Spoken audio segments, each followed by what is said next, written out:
Hi there, my name's Shay and me and my husband Tom are building a tiny trailer house, so I'm going to take you to have a look around in it. Excuse my dog. Alright, let's go. So this here is the building site, and it's courtesy of my little sister Ash, whose house we're building it at. And that is our tiny trailer house, who we have named Lucy. And I'm not sure what you think of the colour. At first I didn't love it, but it's definitely growing on me, and Tom loves it, so it's staying. And it's fun, and the world can do with more fun, I think. So let's go have a closer look.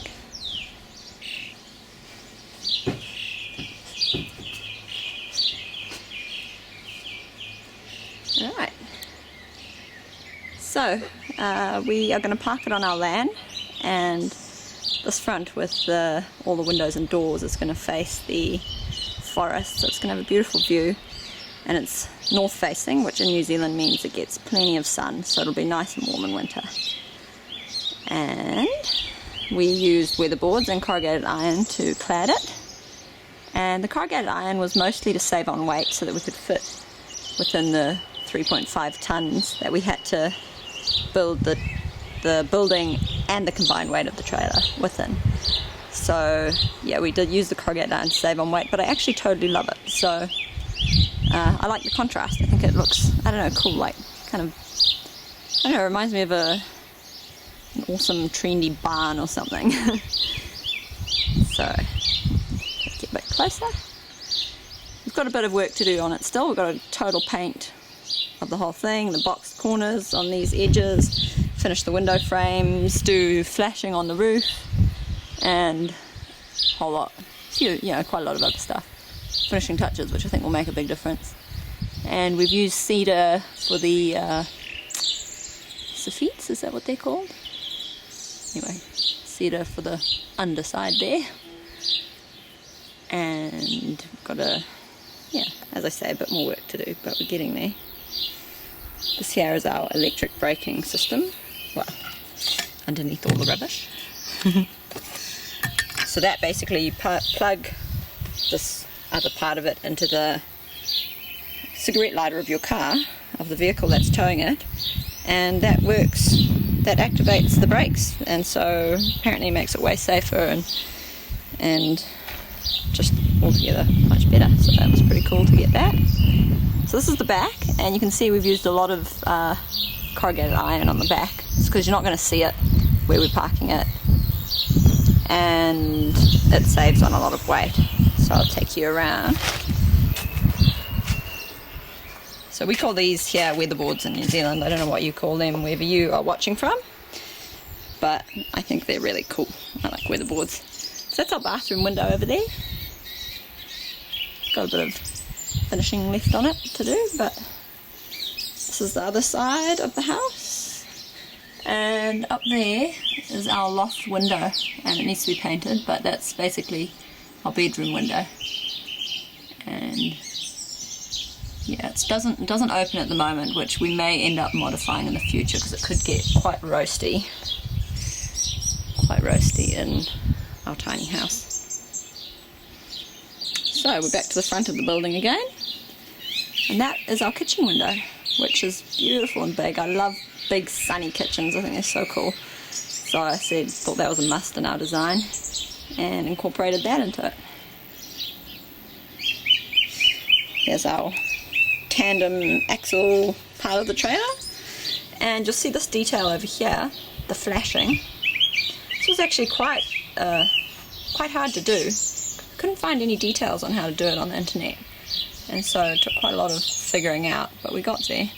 And that basically stops any water from dripping onto the wheel well and sliding back into the building, which could cause rot over time. So instead this flashing goes up there and quite high, so that if any water drips on there, and tries to go up through capillary action or whatever, then it's gonna drip back down and safely exit.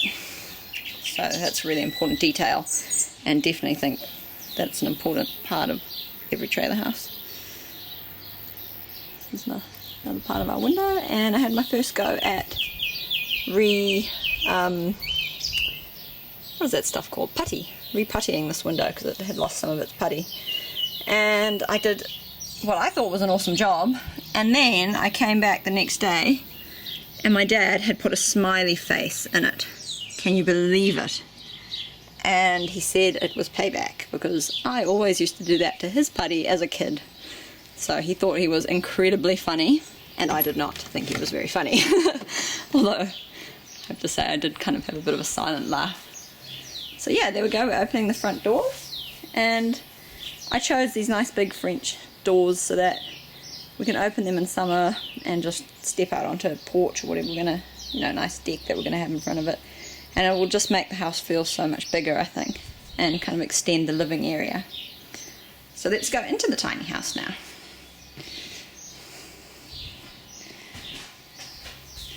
So what you're looking at here, besides all of our tools, is the lounge. And the couch will go from there across and down. So it's going to be an L-shaped couch, and it's going to have storage underneath it. And we've got another storage loft up there. And there is our roof, which I'm so excited about. That was such a major labor of love, that roof, and we just finished it the other day, and I'm so happy with how it turned out. It's done with cedar paneling, real thin cedar, so it's so light, hardly adds any weight onto the building, and I think it just really adds so much impact. I love wood, so I love, the beautiful tones of wood, so I think that just really makes it. And yeah, there were a few tears during the installation of it. I'm not one to cry when things are hard, but I threw a bit of a tanty. But we got there. And so this is our little loft. And turning around now, first I'll show you these windows. Got these windows for free. Okay, yes, they need a paint. I've sanded them down and scraped them. But I just think they are so nice. You can't beat good old windows. Built out of beautiful solid timber that's going to last another 100 years once we fix them up. So we've got a lot of our windows and doors for free, actually. People in New Zealand now are ripping out their timber windows and putting in aluminium double glazed, which I don't love, but some people do. I prefer wooden windows. So we've got heaps of timber windows that we can find and use for next to nothing. So I'm turning around now and facing the other side of the tiny house. And what you can see is over here is going to be our kitchen. So on this wall here is going to be our stove. And there's going to be a long cabinet going down there, and in the centre is going to be our sink. And plenty of storage underneath. And over here our corner couch will end somewhere there. And we will have steps going up to our loft, and underneath the steps will be plenty of wardrobe space and storage for our clothes and other things that we own, but we don't actually own very much anymore, so there will be plenty of room for us. So this is our kitchen, and it's going to be, actually it's amazing what you can fit into these tiny houses.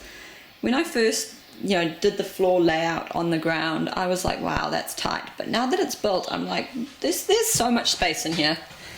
Okay, I'm taking it up to the sleeping loft. I've just got a little ladder here that I'm stepping on. And so we don't have the flooring on yet, just yet. And you'll see, I don't know if you can really tell from this video, but it's super spacious. Like, when I'm sitting up in there, I have, a good 30 centimeters above my head. And it feels very spacious, not claustrophobic at all, which is something that I was really worried about. But it's really cool up here, and sometimes me and Tom even just come sit up here with a cup of tea and drink our tea, because it's just such a nice space to be in. I suppose it kind of makes you feel like a kid back in a treehouse or something. But yeah, I love it. So, if you're worried about a sleeping loft, I'd say check the size, and so long as it's not a super tight one, then I'd say go for it. It's such a good way to use the space.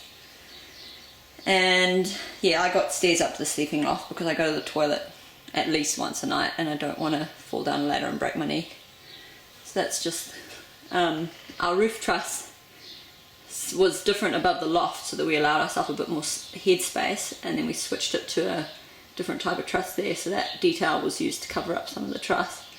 So that's partly why the cedar paneling took so long to do, because it was a bit of working out, but we're really happy with how it turned out, so it's cool. It's all good. And we're going to have a short wall there just to hide, you know, our pillows and part of our beds. So going down now into the kitchen again. Our TV will go over there. We don't really watch TV, so we're not going to have, you know, channels, but so that we can watch DVDs and stuff. And we can pull it out. It's going to be on like a, I don't know, some wire thing. And we can pull it out and watch it from our couch over there, and then just push it back up against the wall once we're done. And we're going to have a painting on the wall there, nice big painting that we can take off, and it has like fold down legs that turns into our dining room table, so that we can kind of use, you know, we don't have to be storing a table in a corner somewhere. It can just be on our wall as a pretty painting. So I'm excited to do that. And here behind, that's going to be our bathroom door over there. That lovely old Cowrie door. We got it from an old renovation in the city. And behind that, in the studs, within the studs of the wall, we've made a pantry that will be suitable for mason jars. So you can see that's a good sized mason jar there. And we can just store plenty of mason jars in it, which will be cool. So there's heaps of storage space in this kitchen. And we also did our kitchen roof in the cedar paneling because, well, it looks great, but I actually over-ordered by quite a lot. So we're trying to find places to put it now. This year I just found this cupboard and it was real scruffy and it was about to be thrown out, so I decided, oh, that would work quite well in between the studs in our house. So I stole it. Well, not actually stole it, but took it. It didn't belong to anyone. And I'm going to paint it nicely and just be an extra bit of storage. Yeah, and here is our bathroom. And I'm so excited about the tiles we bought today.